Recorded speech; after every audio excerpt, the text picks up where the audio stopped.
My name is Lindsay, and if you could enter my memories, you would find a day engraved in golden letters. The day of our wedding. The air was filled with the sweet scent of roses and jasmine, enveloped in a soft, magical glow rarely seen in real life, like something out of a fairy tale. It was the day I married Jonathan, my high school sweetheart, the man I thought would be my forever.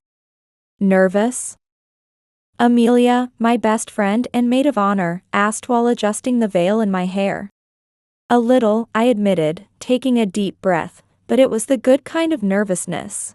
The kind that comes from not being able to wait to start the rest of your life. The two of us laughed in a fleeting, light-hearted moment before the solemnity of the ceremony that would change our lives.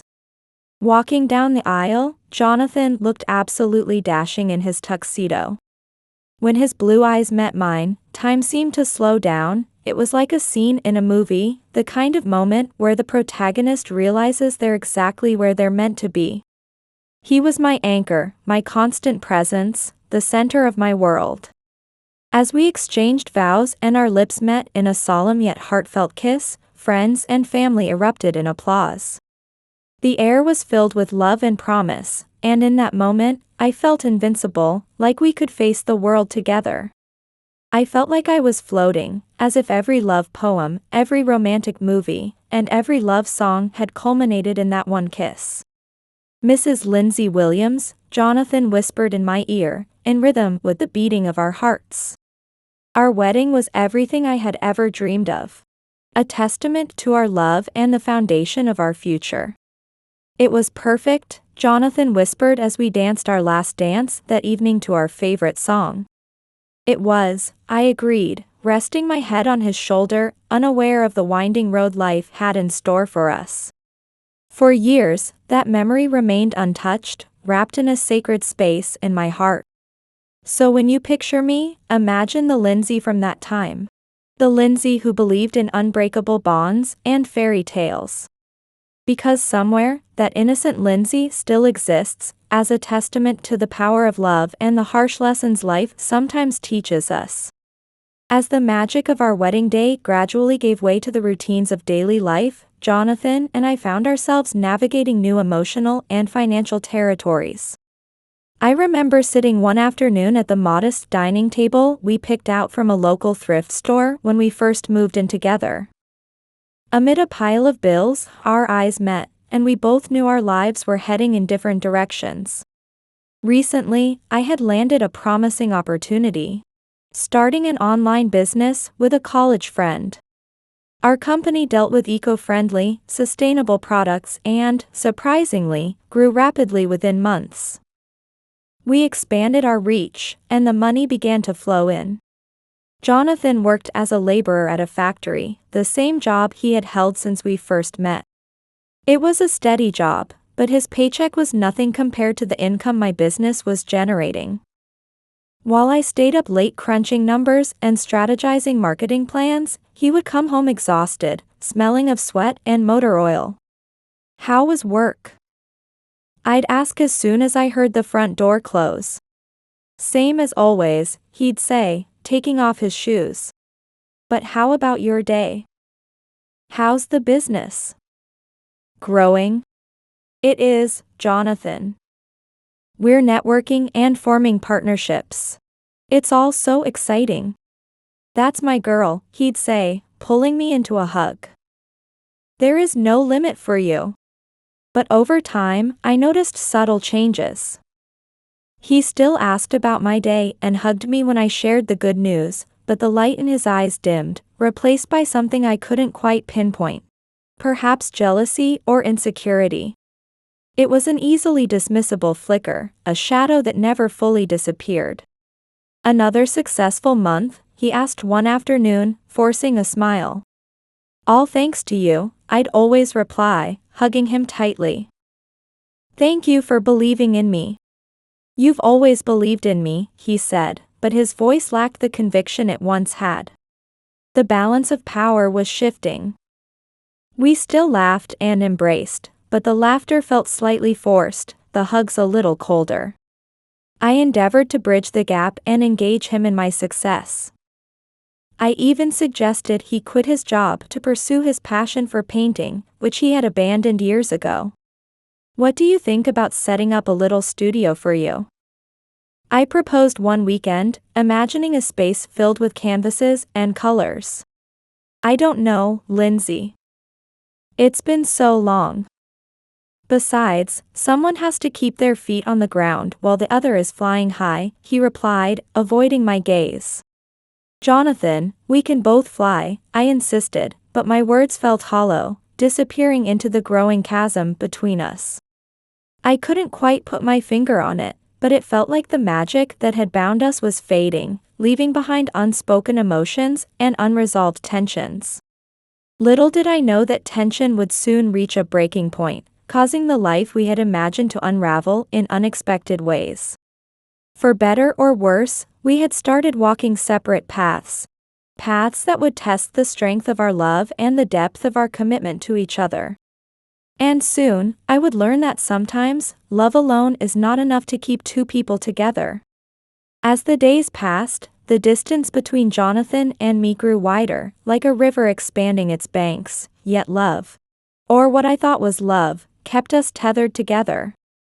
And as my business continued to thrive, I became consumed by a new dream. A dream not just about Jonathan and me, but about family, roots, and leaving behind a legacy. One day, as I was reviewing architectural blueprints on my computer, I looked up to find Jonathan watching me from across the room. The glow of the laptop screen cast a soft light on my face as I smiled at him.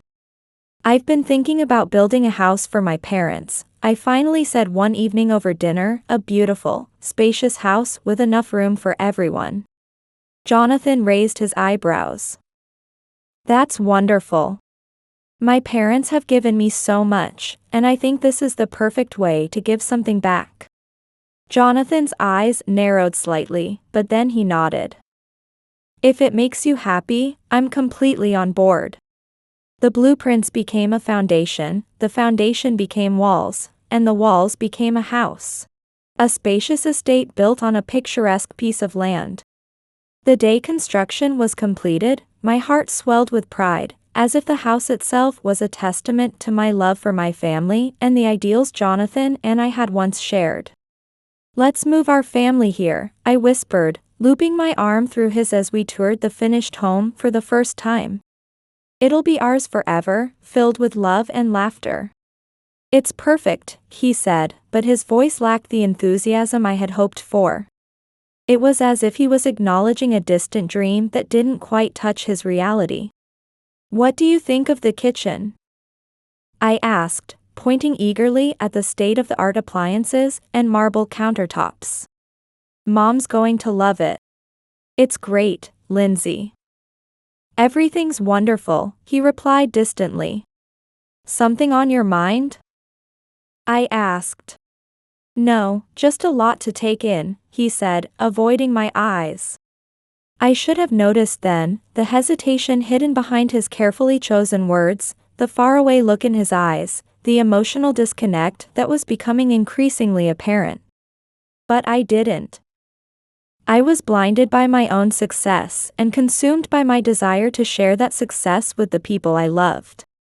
When the house was finally complete, standing as the physical embodiment of my dreams and hopes, I thought it was a new beginning, a fresh page in the chapter of our lives.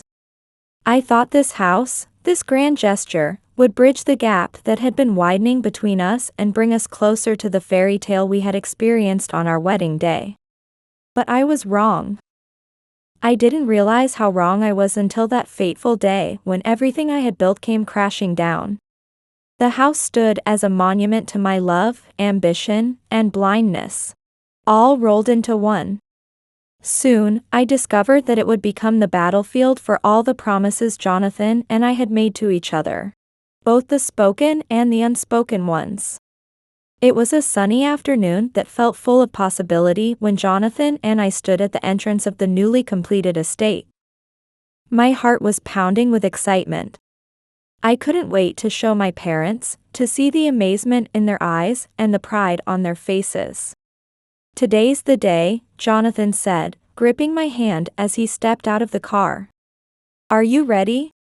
As ready as I'll ever be, I replied, my eyes fixed on the grandeur before me, the physical manifestation of years of hard work and dreams. Just as we were about to enter, I heard the sound of another car pulling up. Turning around, I saw a familiar vehicle. Jonathan's parents' old truck. What are they doing here? I whispered in surprise. Oh, I invited them, he replied nonchalantly. I thought they should see the place too. But this was supposed to be a special day, a day for my parents, I said, disappointment lacing my voice. Don't worry, Lindsay. There's enough space and greatness for everyone, he assured me, but his words lacked warmth. As he welcomed his parents, I couldn't shake the feeling that something was off. The atmosphere felt tense, like a taut string, and my intuition, which had sent warning signals before, was now issuing cryptic alerts I couldn't decipher. The tour began, and I guided the families through the maze of rooms, each space a testament to my relentless determination and ambition. My parents were visibly moved, their eyes filled with pride and gratitude, but throughout the tour, Jonathan and his parents whispered to one another, their body language growing increasingly uncomfortable. Finally, we stood in the grand living room, its cathedral-like ceilings soaring overhead. It seemed like the perfect moment to conclude this emotional journey and announce my plans for the house. I built this house for my family, I began, speaking with emotion. For the parents who gave me everything, and for the family Jonathan and I hope to have someday. This is more than just a house, it's a home where we'll create countless memories. As I spoke, I noticed Jonathan exchanging glances with his parents. Before I could ask what was going on, he stepped forward.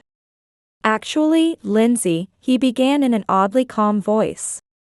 My parents and I will be living here. You'll need to pack your things and leave. The room fell silent, as if the air had been sucked out, leaving me gasping for breath. What did you just say? I finally managed to ask in a trembling voice. You heard me, he said, looking into my eyes for the first time. You need to leave. I glanced around in shock. My parents were speechless, their faces etched with confusion and pain. But Jonathan's parents looked almost triumphant, as if they had been waiting for this moment. Every fiber of my being threatened to explode. I wanted to ask how he could do this, but something stopped me. Instead, I just nodded.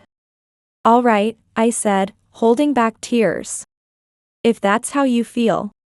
Without another word, I turned and walked out, leaving behind the house that had been my dream, a grand gesture of love and gratitude. In the car, gripping the steering wheel with trembling hands, I realized the full extent of Jonathan's betrayal. He wasn't just trying to take the house, he wanted to tear apart the story of love and partnership we had spent years building. He wanted to emerge victorious in a war I hadn't even known we were fighting. And that's when it hit me. The grand house had been built with a loan, and it wasn't fully paid off yet. As I drove away, a joyless smirk crossed my face. Jonathan might think he had won, but he didn't know the whole story. And as they say, the devil is in the details. The days that followed were a whirlwind of legal consultations and paperwork, a dizzying maze of clauses and conditions. The dream shattered, dismantled as quickly as it had been built, and through it all, Jonathan remained a mystery. His intentions were as baffling as his sudden betrayal. About a week later, I received a text from Jonathan. We need to talk urgently. My eyebrows shot up. The last time we had spoken, his words had been as sharp as daggers. After a moment of thought, I sent a reply. All right. Your place or mine? Your place, he replied almost instantly. When I opened the door to let him in, I couldn't miss the worry etched across his face. The arrogant confidence that had characterized our last interaction was gone. What's so urgent? I asked, keeping my tone neutral. I've been getting calls from the bank, he began, pacing restlessly. They said the house was built on a loan, and the first payment is coming due. Why didn't you tell me? The responsibility is yours now, I said coldly. This isn't a joke, Lindsay. It's a lot of money. You know my job can't cover it, he argued. Whose responsibility is it? I shot back. You wanted the house, you wanted me out, and you got what you wanted.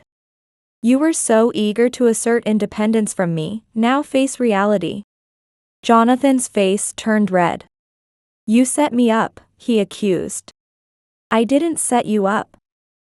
I built a home based on love and shared responsibility. You're the one who changed the terms, I retorted.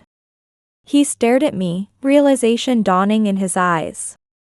So, what's gonna happen to us, he said.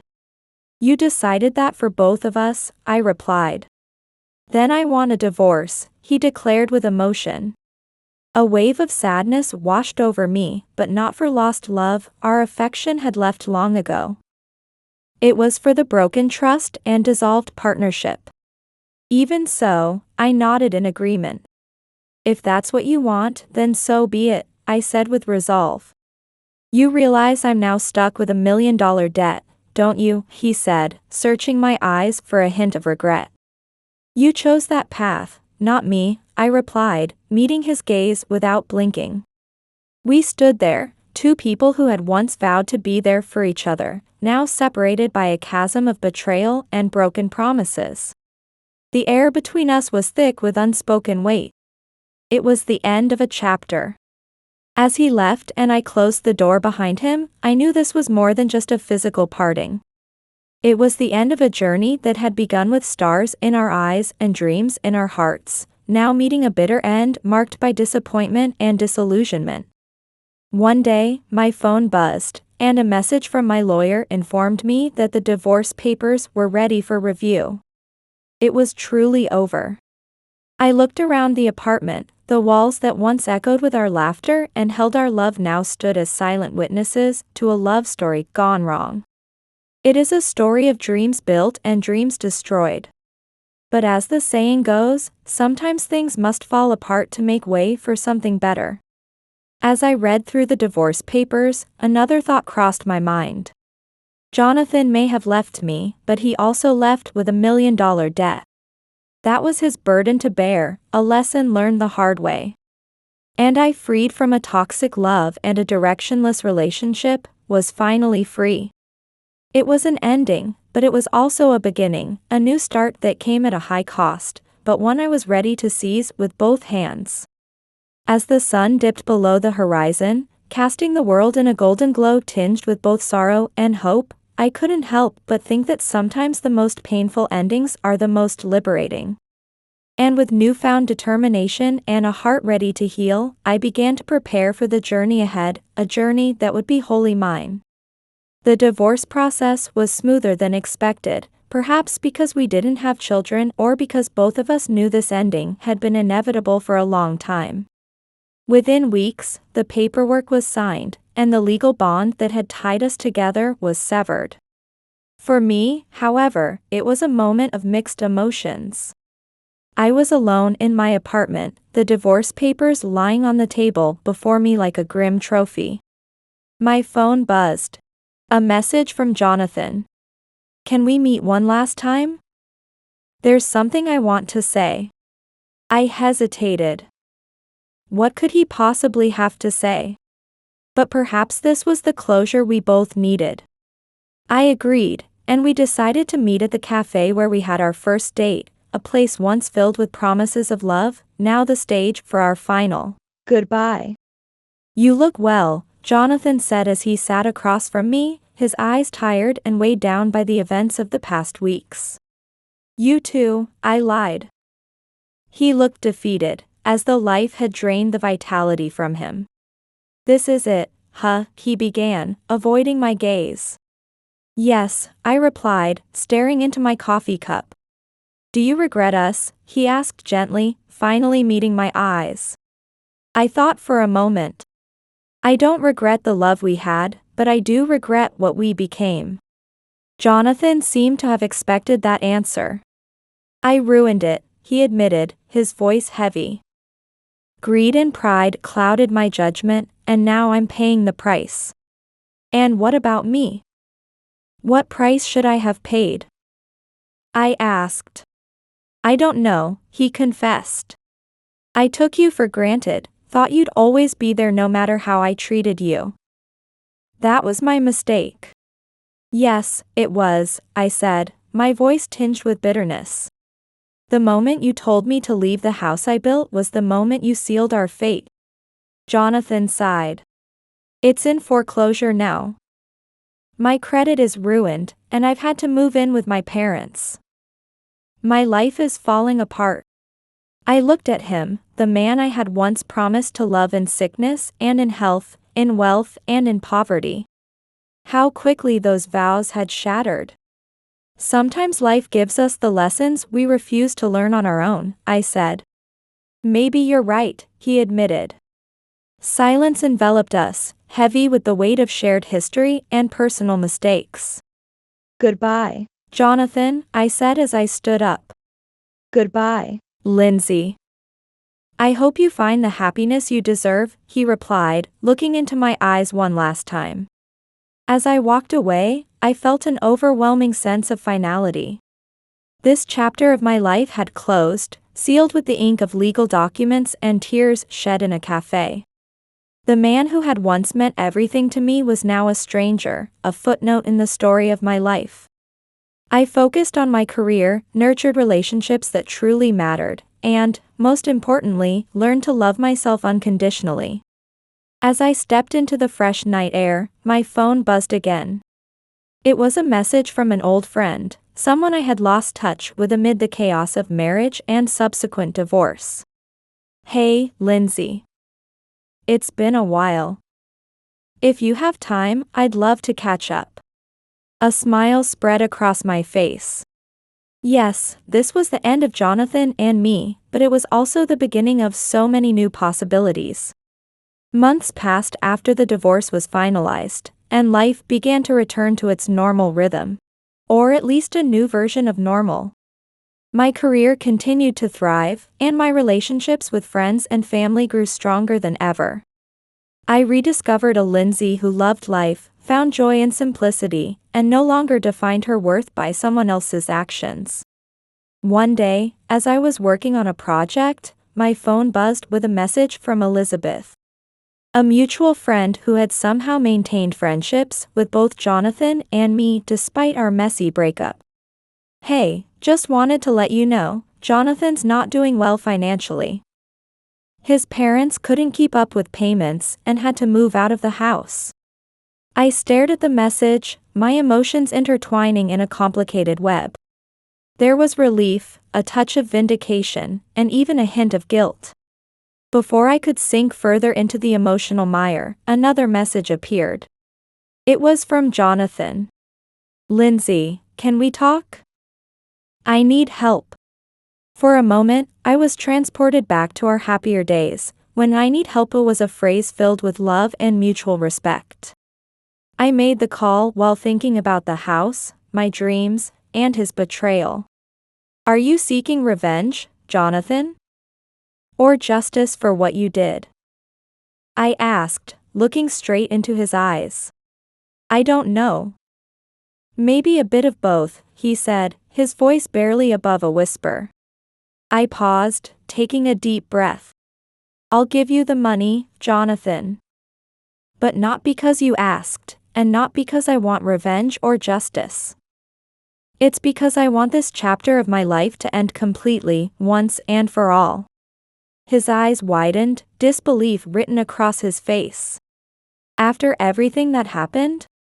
Yes, I said. And think about this. This is my final act of love for the man I once knew, not for the stranger sitting in front of me.